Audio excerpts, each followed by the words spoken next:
My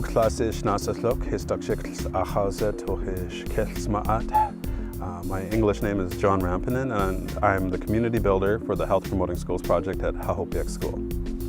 Classish, Wakitusas. My Cree name is Natanis. A lot of the work we do together. We feel as HPS is like all our children.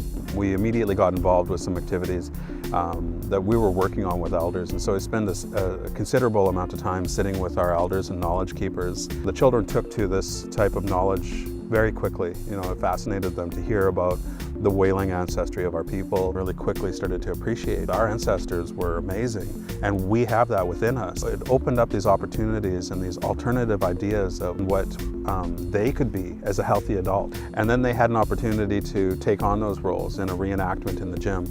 It was a lot of fun to share those teachings, but also to see it immediately put into practice. So when we got involved with the Health Promoting Schools, I don't think that probably whaling was incorporated in any of the 4 pieces. But the metaphor of whaling is that we can achieve anything as a community. Anything is as big as that. What is health? And what makes a healthy child? What makes a healthy community? What's missing is the culture piece. Now, how do we take this idea and make it ours? So we took the program and then we added it in a circular way and we made it Nuchano. The board members and the community members were all open to these new but really old ideas. And so that was really a hopeful piece that we recognized right away through the Health Promoting Schools project, because a lot of the time it seems like we inadvertently place a lot of energy toward the dysfunctions that exist within our communities. High rates of suicide or diabetes or heart disease. It's easy as an Indigenous person to start to feel those senses of futility or hopelessness when our language and spirituality and culture and our foods and our territories and our rights, even for that matter, are depleted so much. But what about children who are still just wanting to live life and to flourish and to not just survive in this world, but to find ways to thrive in this world? Where does culture fit for them? What could be their future reality if they're given this foundation of culture and language and this connectivity with the environment around them?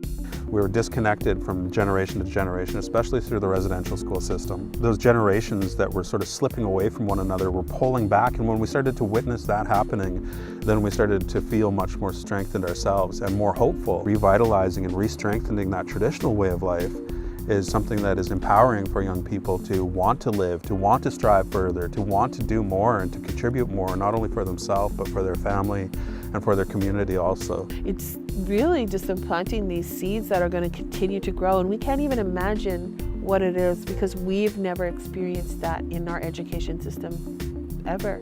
Nobody ever said to us, like, you're beautiful, you're brilliant, but we've also never had to decolonize or to bring back our language from a point of, almost extinction. And at the same time, we want our kids to be able to succeed in this modern culture with, being able to, read and write and have the mathematics, but at the same time be very culturally knowledgeable.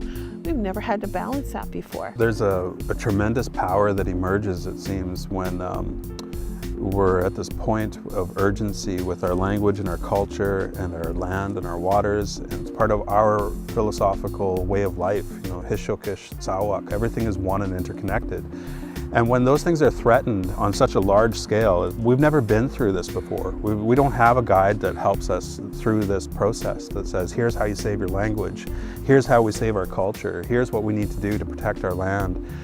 And so I think the next piece of work ahead is to bring more elders and other community members into the fold. Let's bring culture into physical ed. Let's bring culture into mathematics, into the work that we're doing when we're reading and writing.